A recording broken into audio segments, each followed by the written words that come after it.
Welcome to Monday Morning Coffee with Inside the Firm. Each week, our hosts will be interviewing local, regional, and national business leaders to give you an inside peek into how they lead their business to success in the ever-competitive business climate.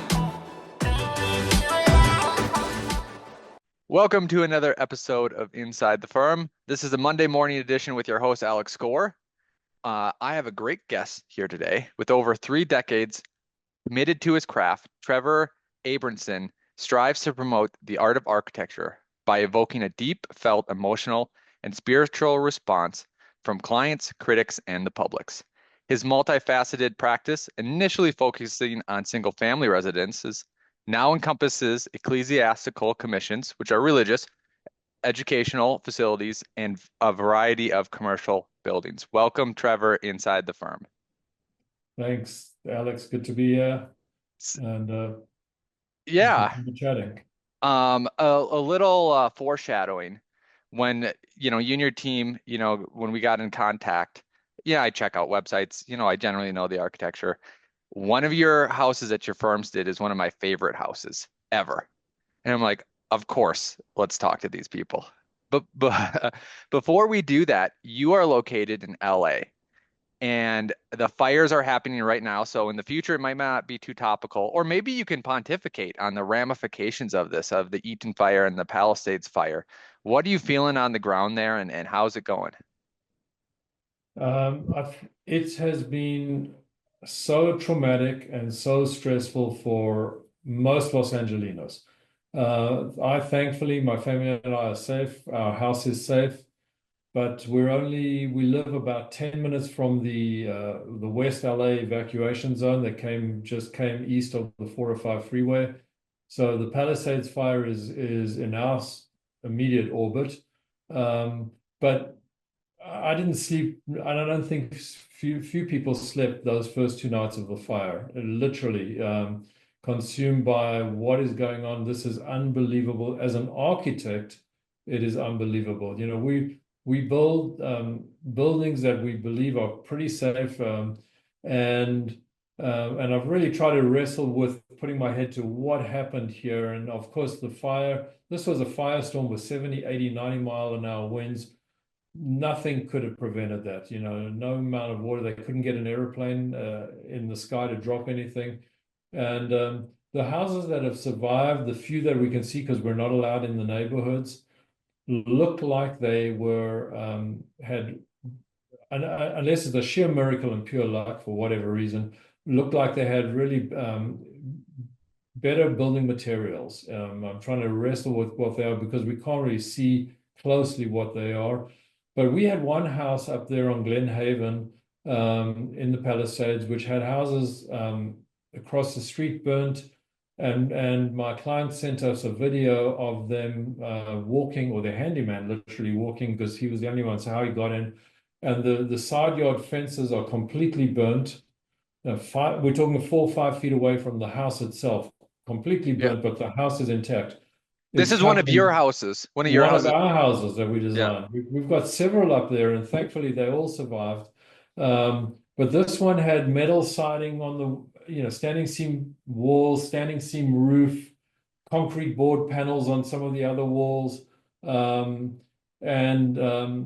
Maybe that's what stopped these flying embers from igniting. Our other house, the Sapphire residence, they sent video from their Ring camera, which you could see these embers are the size of that, of a quarter or bigger, flying around like crazy. And thankfully their house survived. So they have good building materials. These 2 houses I'm just mentioning are in the hills, so it's not. But the fact that the areas like Altadena and the Palisades, Alphabet Streets behind the village, flat sort of suburban USA, just wiped out like a World War II carpet bombing, is just unprecedented. I think it's unprecedented in this country. We've never seen this. These areas are not supposed to burn. You're in your typical suburban house with neighbors, some standard street trees, there's not a lot of fuel, but the fuel itself was the houses that just kept burning one after the other, ignited by these flying embers. Yeah. So it's been unbelievable. We're trying to, as architects, we're here to offer compassion, support. Our firm is reaching out. We've already been called by several people who lost everything. These are people that have never built anything in their lives. And even I had one guy who is a commercial developer. He doesn't know the first thing about a house, building a house, the process. What is the process? How long does it take? How long? What will it cost? That's another whole subject unto its own, because we really believe that the construction costs are going to go through the roof in about a year's time. Not so much the material costs, which can be big Shipped factories in. can increase production, but labor, there's only a limited amount of labor here, construction labor, and that's just going to go through the roof.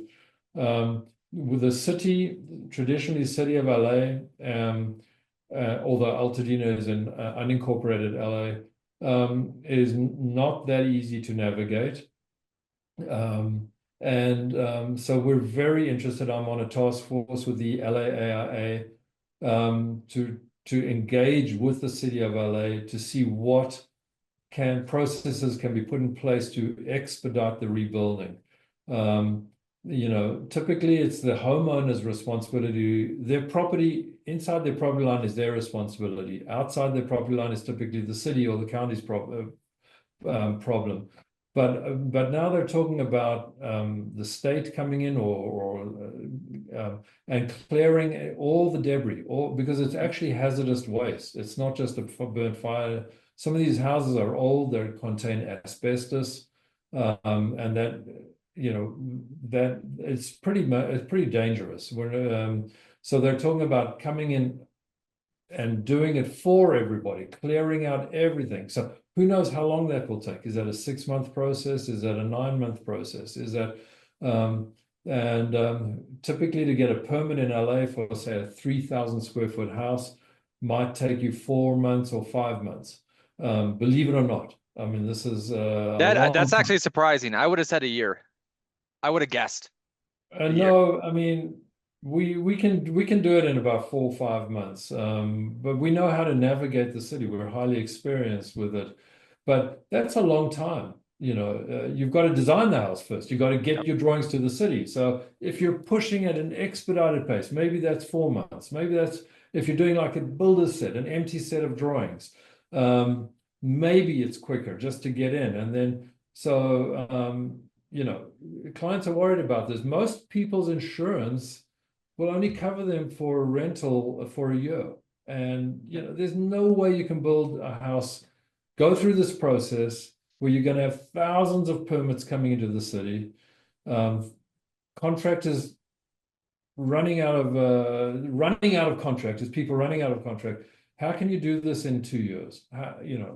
This is what we're all sort of grappling with. This is what the talk is in our architectural community. And we're trying to, give support to people who have lost homes, whether they're actually clients or not. It doesn't matter. We just want to be here to help. Architects, our nature is to help people. It's by and large, I really believe that we like to help people, and we like to solve problems for people. And the byproduct of that is a beautiful aesthetic. But we're by nature empathetic. We're by nature helpers, and so we're a shoulder to lean on. And we're starting to do this a lot now. But just to understand the process, and it's really a changing process. It's so dynamic right now. There's so many players involved. The city, as I said, it has to transform its permitting process. There has to be a streamlined way to get these houses going. Otherwise, we're going to be sitting here in years with nothing happening. So that's what's happening. That's how do I feel about what's happening? So we had the Boulder fire, which was smaller, but it was still in the hundreds of homes that were done in. And they had to demo basically everything but the roads, and even demo the foundations, which is pretty surprising. And then they did expedite things, and things are back, and the houses are now cool. We've done a couple in there, and all that. A couple quick questions. Your houses, especially the ones that survive, do you have vented roofs or do you have unvented roofs? No, we have unvented roofs. Yeah. They're flat roofed houses. And basically there's no attic in there at all. And once you have an attic, you have to vent it. And then my second question, and is just to get your reaction to this kind of dynamic that you're in, but also the dynamic that architects are in.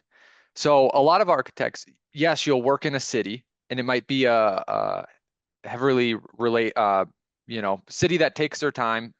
I'll just use my examples. There's Boulder, right? And you can Right. imagine what Boulder's like. And then there's Weld County. And we design the same. The money might not be the same, but they're built the same standards, IRC, all that stuff. One, especially the county, not so much the city. Actually, the city is pretty straightforward, and I like it, but the county, and we've heard this from the county staffs. It will take a year to get through. It doesn't matter. It will take a year to get through. And we've commented that their process is a little bit cumbersome. And the reaction is yes, and we like it that way. So here I'll set up the question. The expedited review that we got at the fires, the houses are great. They're up to, good standards and all that. Insurance actually worked out. And it goes to this line of, if standards are reduced, do you build the same way, now talking about LA? Or do you say, hey, no sticks, no wood siding, blah, blah, blah. But then where's the line of how much that is reviewed and what is required? Is it just fire present? Is it then sustainability? Is it then compliance? Is it, you know what I mean? Like you add these things. I'm talking to a guy deep in it, and then once you kind of analyze that, and maybe there is some sort of decisions. And I've been vocal with the AIA, and we're builders, so we are in National NCARB. And NCARB does a better job of reaching out to the cities and going to the boards and saying like, hey, you can't say affordable and then be ridiculous on everything else. So you are maybe going to be in it, is that if there is this more focused, reduced, streamlined thing, well, can that be the norm? Or should cities, let's just say counties, Boulder County, they know they're like this. We do not want you to build here. And we are going to purposely make it long and hard because we already own this place. We already live here. And you new people don't have a right to build in our area. And that might sound harsh, but that is what is happening because of what they put in place, and they've admitted it. Right. Long rant. What's your reaction? Right. Well, no, I think these neighborhoods that have been affected are need to be rebuilt. I don't think there's any resistance to having them rebuilt by anybody. Altadena had a little more purely historical content, buildings, architects, some mid-century, some craftsmen, beautiful stuff. So there is a group of architects that is strongly in favor of regulating how these buildings are rebuilt. Okay, aesthetically how. Palisades a little less so, although Palisades very quaint and beautiful, but it had diversity in architecture. But I think what there needs to be this is an opportunity for some real change to building. 94 earthquake here affected everything from us from a seismic point of view. And there was a radical shift after that to getting better buildings for earthquake. And we have great buildings for earthquake now. But for example, in December, we had a lunch and learn in our office from this company that I don't remember the name unfortunately right now, but that came in that they're selling fire mitigation systems where they put sprinklers, essentially sprinklers, on your roof, under your eaves, around the perimeter, computer controlled. There's an app on your phone. It can suck water out of your swimming pool if you have a swimming pool. Oh, It can do stuff. And this company has claimed they've never lost a home. Of course, they haven't been in a firestorm, but let's just say that a product like that was made mandatory in all these areas. Okay, so yes, you're adding cost to the build. Already you have to do in many areas in LA put fire sprinklers in. And many of these homes had fire sprinklers in them, but the sprinklers are internal. They're more to save your life if you're sleeping at night. They're not there really to save the structure. But and ironically, what I heard in some instances, these houses or buildings with fire sprinklers burnt out, but the water kept pumping, Mm, contributing to the yep. loss of water pressure in some of these neighborhoods that you might be hearing about the news. Why did we run out of water? So that was an interesting thing. But there's an opportunity here to introduce materials, to introduce systems that could actually help in the future. And I think we should. Another one, which is my big pet peeve over this entire country, is power lines that are above ground. How many tornadoes and hurricanes do we have that blow out these cities, these little towns, and they put them right back up? So here we have the same above ground power lines in all these neighborhoods. And it's easy to say, theoretically speaking, bury them all now. This is a golden opportunity. But of course, you need another $50 billion to bury all the power lines. And where's that money coming from? I get it. But this is an opportunity, to do that. Water lines are underground. You could put the power lines underground. You're making these cities inherently safer from wind, from fire, and even from earthquake too. So we have an opportunity. The change needs to come very quickly. Does California have an environmental review? For example, um, let's say the fire sprinkler thing is something that is becoming, let's say it becomes required. Is there a trade-off then and say, okay, maybe energy offset solar panels aren't, even though you could keep going down the rabbit hill of preventative measures and helping distributed. I'm a big fan of solar panels is a great idea. And I went to another way too is actually, concrete block homes, CMUs in Florida, you can make them very pretty, and they do that in hurricane area too. Again, this is more expensive, maybe even more carbon intense, but rebuilding every 25 years burnt down or not rebuilding for 125 years is part of the equation too. It is. And look, CMU is not seismically friendly, although you Oh, can good make point. seismically strong CMU buildings, but you have to really work at it. A lot of rebar, a lot of stuff to make it. Um, but so building houses in CMU while they're done is just it's a path of high resistance. Okay, because But we've it's got a good seismic. point because if something that works in Florida doesn't mean it's going to work in California. Correct. Although hurricane winds are very similar to seismic loads on a building, but nonetheless, um, it's just not a common thing. Or we don't have the labor pool here that's equipped to build it.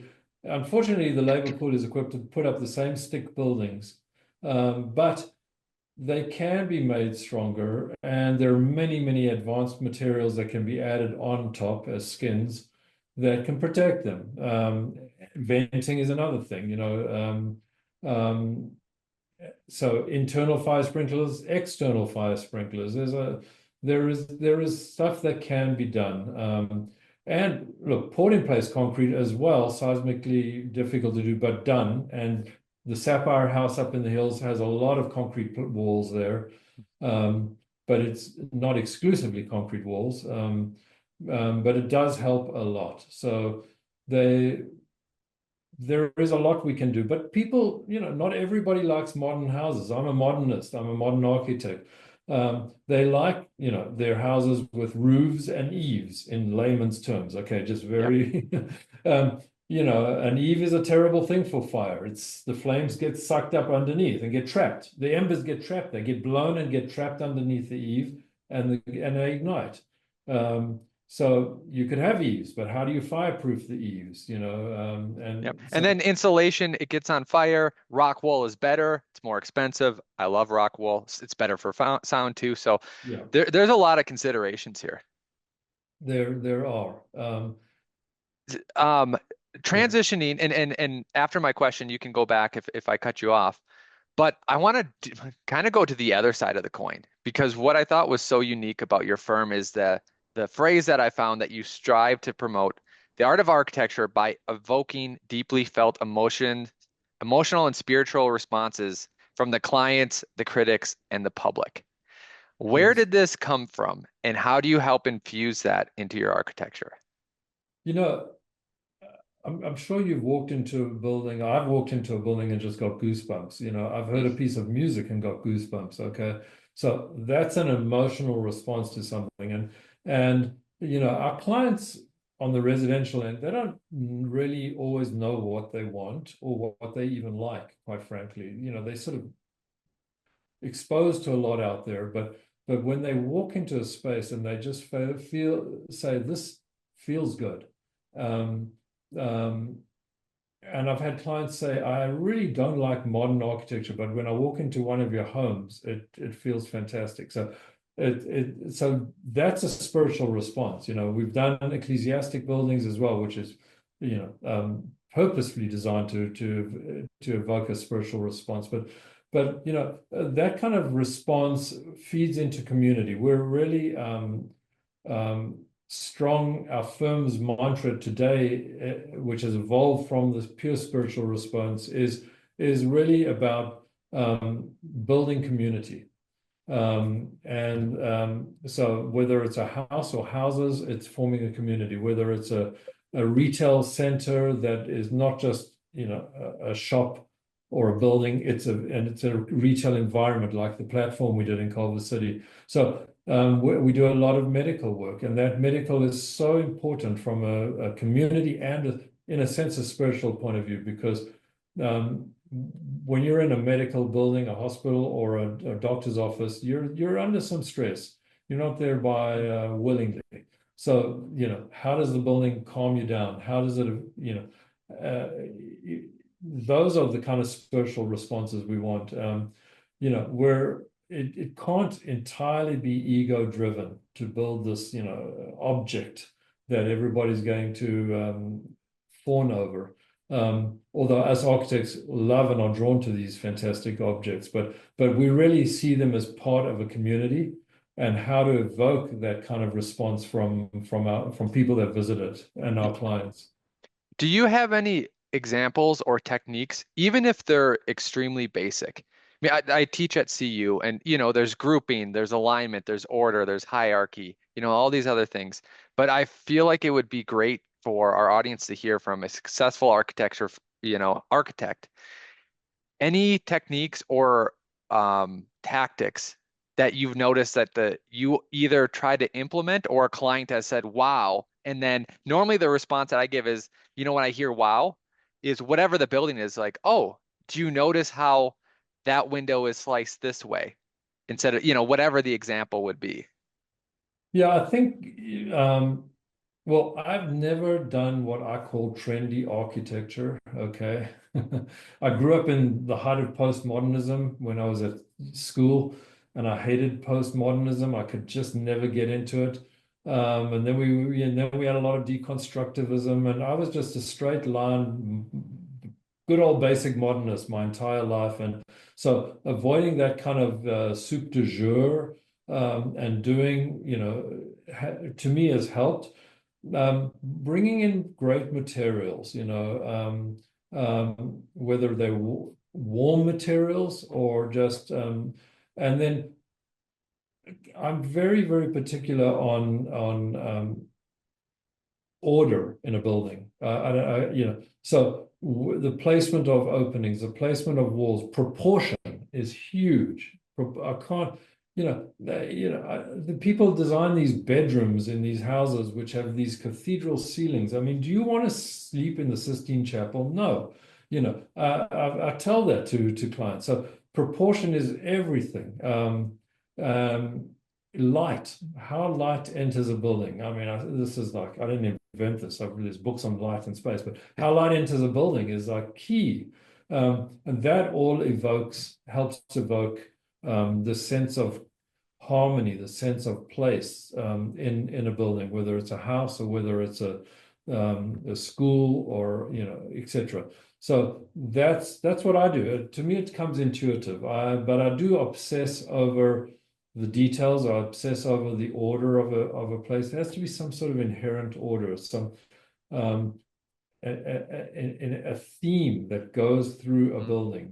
We pick up themes. If you're going to have one door jam detail, it runs through everywhere. Okay. So those are the kind of things. But I think the biggest one is proportion, flow. I think the plan is a hugely important generator of a building or a space or a house that works. I walk into houses and I just can't understand. Don't these architects actually live in a house? Don't they understand how things go?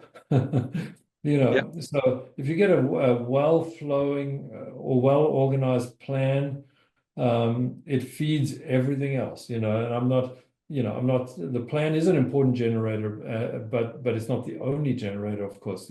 There's form and there's all the other stuff that come into it. So, but it all comes together. And for me, it's sort of intuitive, but I have a firm, medium-sized firm here with a lot of people, and how to instill this in everybody that we're doing it, is important. Yeah, absolutely.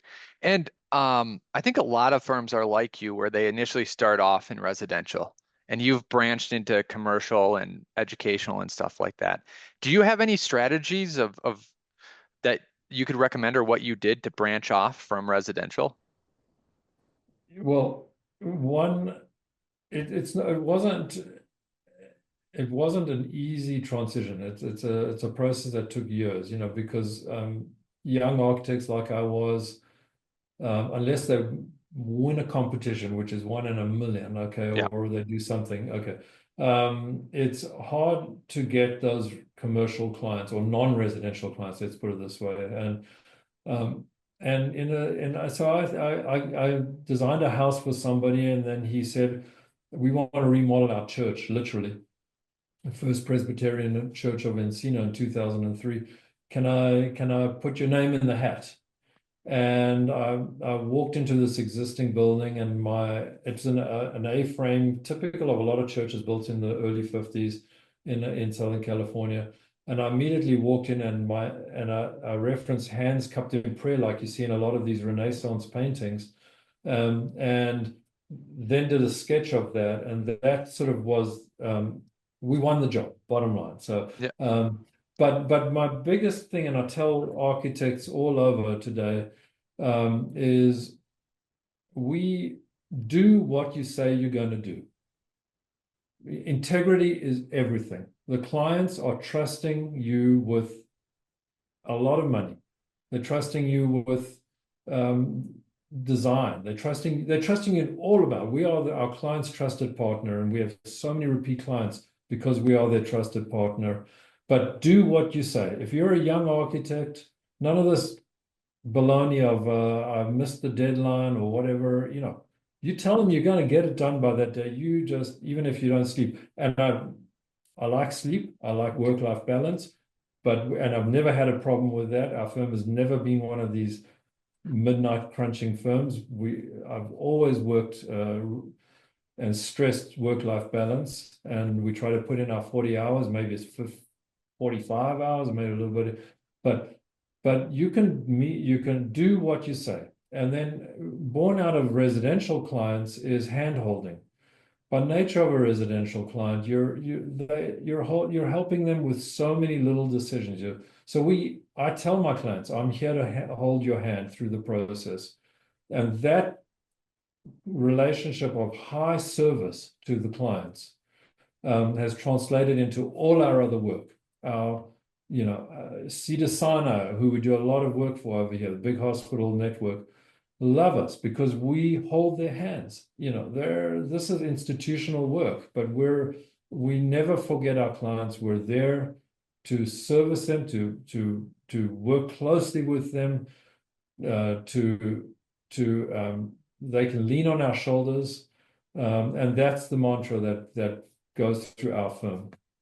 I loved everything you said there, especially, I think some people see high-end firms and think they always just have to burn the midnight oil to get it. And I don't think that that's true.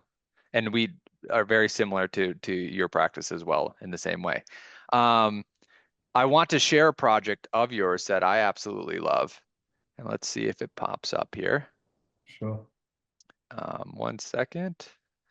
Obviously, it's blocking my way, so I can't easily get to it. There we go.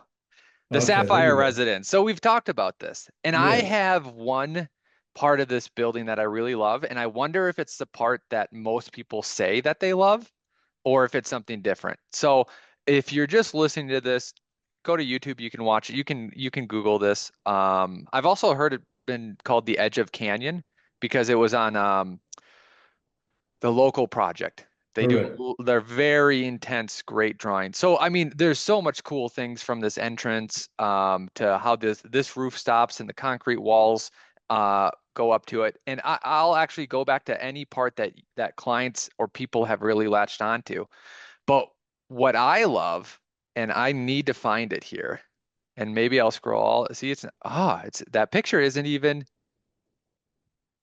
where is it? Oh, here it is. It's the part of the garages are not taken care of the way that they should be in architecture. And this is a Yes. highlight garage. It might be used at something else. I absolutely love this. And this is for a showcase car, and maybe they use it different.